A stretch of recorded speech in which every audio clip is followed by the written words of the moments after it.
Playing Games presents Risk. Let's walk through the setup, and if you stick around until the end, I'll share the secret strategy that's earned me such a decisive winning streak that I've actually been banned from playing this game.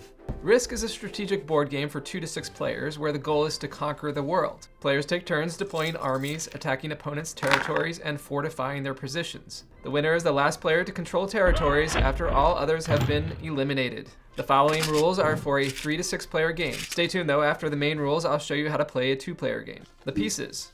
In Risk we have the world board, 42 territory cards, 5 dice, colored army pieces represented by infantry, cavalry, and artillery. Setup. Choose a color and count out your initial armies. An army is represented by 1 infantry. The number of starting armies each player places at setup depends on how many people are playing. In a 3-player game, each starts with 35 armies. In a 4-player game, 30 armies. In a 5-player game, 25 armies. And in a 6-player game, 20. Note that Risk uses 3 piece types. The infantry, which is 1 army, cavalry, which are 5 armies, and artillery, which are 10 armies. This is to help you keep track of how many armies you have on each territory without cluttering the board. Don't be a little piggy. Determine who goes first by highest dice roll. The first player takes 1 infantry piece from their pile and places it onto any territory on the board, thus claiming that territory. Moving clockwise, players take turns placing 1 army onto any unoccupied territory.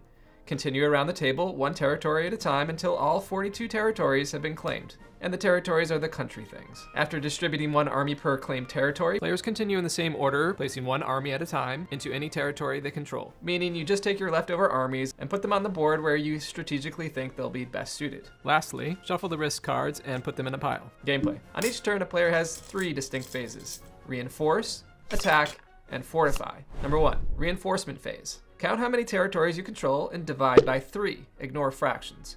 This is the base number of new armies you receive. If you have 16 territories, that gives you 5 new army pieces.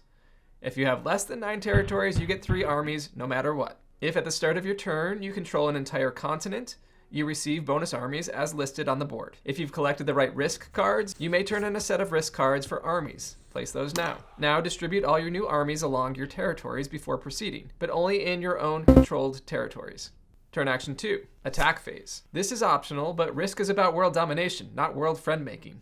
To attack, choose a territory you control that borders an enemy territory and declare how many armies you're using. Borders are the lines in between adjacent territories. Note that these dotted C lines count as borders between these 2 territories. And the board loops between Russia and Alaska because it's a game of global domination. Since you're invading, put your armies into their territory during the attack. Attackers must make sure to keep at least 1 army behind, as you can't leave any of your territories empty. So if I have 5 armies in my attacking territory, the max I can attack with would be 4. During battle, both the attacker and defender roll dice.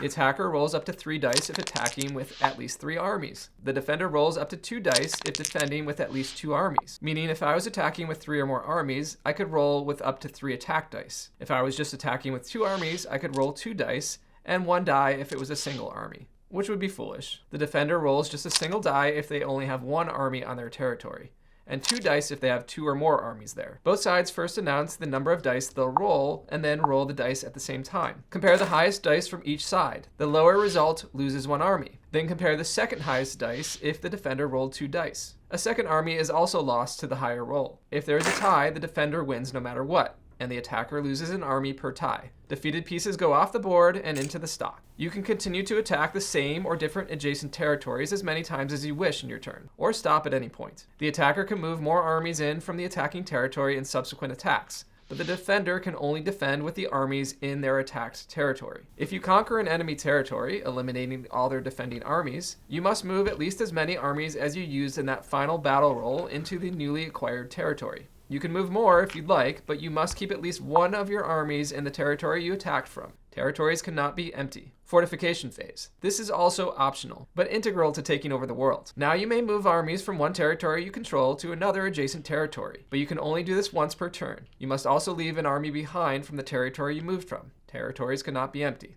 Risk cards and sets. If you conquer at least 1 enemy territory on your turn, you draw 1 and only 1 Risk card. 3 matching Risk cards, or 1 of each symbol, can be traded in at the start of a future turn by any player for bonus armies. There are also 2 wilds in the deck. The value of each traded set increases for everyone as the game progresses.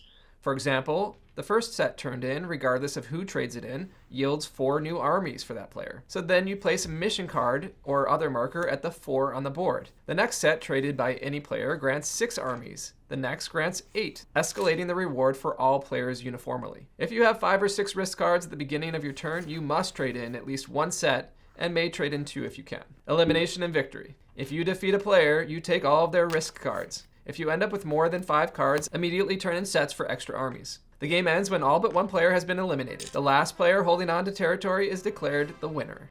If you run out of pieces, the rules allow that you can use substitutes. You can represent additional armies with spare pieces from another color not currently in play, or keep track of extra armies on paper and place them on the board later. And that's it for the 3 to 6 player game. Here's the 2-player version. In a 2-player game of Risk, you introduce a neutral third force to keep the game balanced.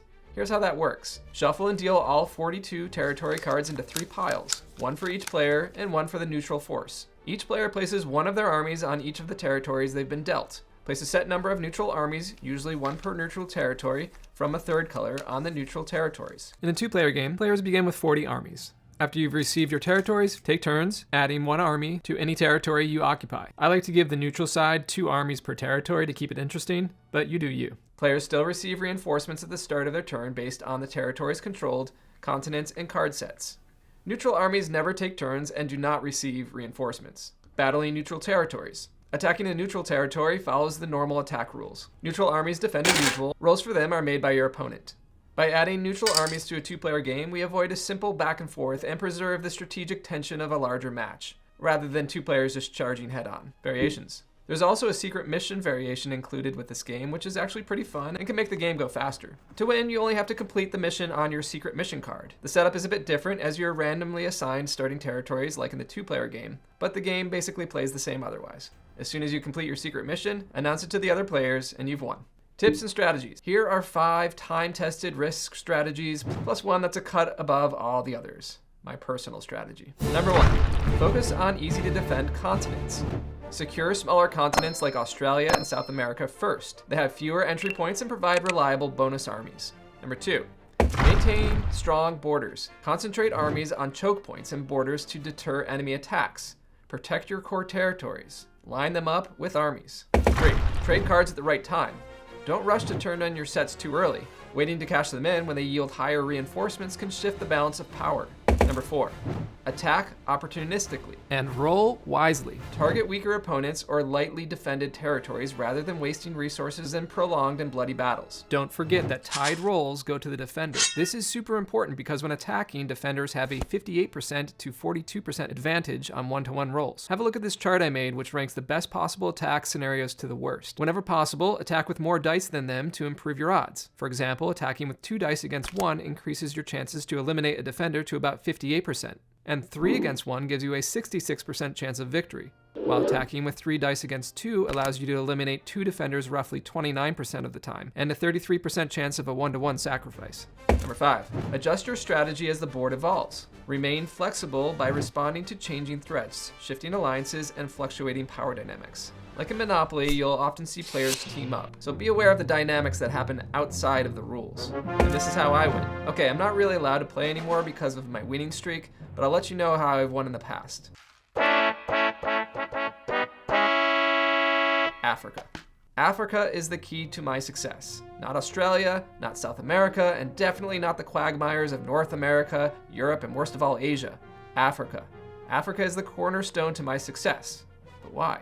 Well, Africa is a highly efficient continent to control and risk, and the math bears this out. It grants a steady bonus of 3 armies per turn for holding just 6 territories, giving an effective ratio of 0.5 bonus armies per territory. And that's equivalent to the efficiency of Australia and South America, but with key advantages. Similar to Australia, Africa's position offers a kind of water buffer. It also serves as one of the 2 gateways to South America, allowing you to expand methodically while your opponents struggle to secure messier continents or to attempt to reach South America through North America's complex borders. Once you lock in and defend Africa and South America, you'll start to build the continent bonus over and over. And to gain risk cards, you can just pick away at Europe and the Middle East from Africa's north and east borders. So as soon as I control Africa, I begin to move into South America, but I feign interest in Europe by attacking their southern borders. I don't move deeper into Europe or Asia, I just let them know that I might. Europe is generally too preoccupied with other threats to want to open another fight in Africa. So I quietly gain strength without looking too dominant and avoid Europe and Asia until the very end. And that's it. Secure Africa first, build quietly, let the others squabble over the big messy continents, and then swoop in when they're weak. It's a simple, brutal formula, and trust me, it works. Too well, apparently. Do you have your own killer risk strategy? Let me know in the comments. And when I'm finally allowed to play again, I'll use it. Thanks for watching. Please subscribe, share, and like to help this channel grow. You are great. See you next time on Playing Games.